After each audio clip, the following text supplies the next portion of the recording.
Hi, this is Rick Brandenburg for Turf Bugs and Rock and Roll. And one of the things I've been a little neglectful in is talking about what to expect this spring and summer from insect pest populations.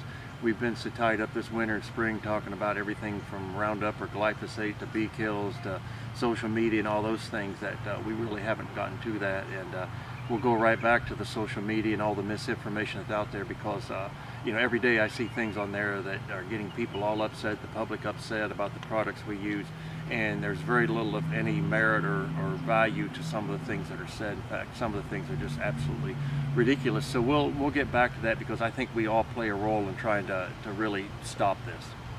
So, but getting back to insect populations, what to expect. If you're in the northern hemisphere, obviously it's springtime. Lots of things happened this winter. Some areas of the U.S. had just a brutal winter. Other areas of the U.S. had a very mild winter. Here in Raleigh, North Carolina, our January, February was very mild. March was a little cool. Lots of rain. November, December, January, February, and April, just a lot of rain.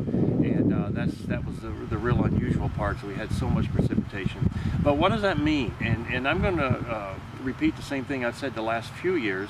It's not necessarily the same that I used to say 30, 40 years ago when I first started in this business, and I thought we could really accurately predict insect populations. But the reality is we're sort of like the weatherman. We give it our best guess and we throw it out there, and oftentimes we say 50% chance of this or that because that's all the information we've got. So here's what I say about insect populations.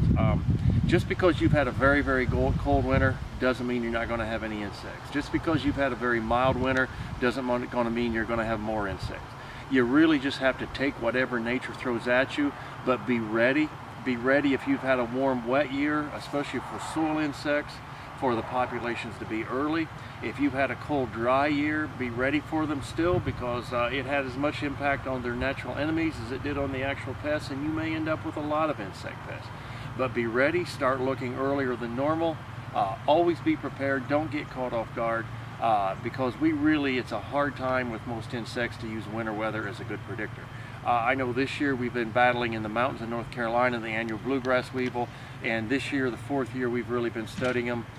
We're seeing different timing than what we have the other 3 years. So really the only answer is get out, monitor the insect pests, apply your products in a timely manner, have good results. I wish after 40 years of doing this, I had the ability to really nail it down and tell you specifically what you're going to see, but can't do that. I guess I would have made a good weatherman.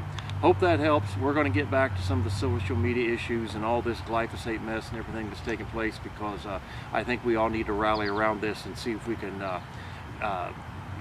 put forth a consistent message of factual information, really try to stop this that seems to just cascading out of control. Hope that helps. Look forward to seeing you again soon.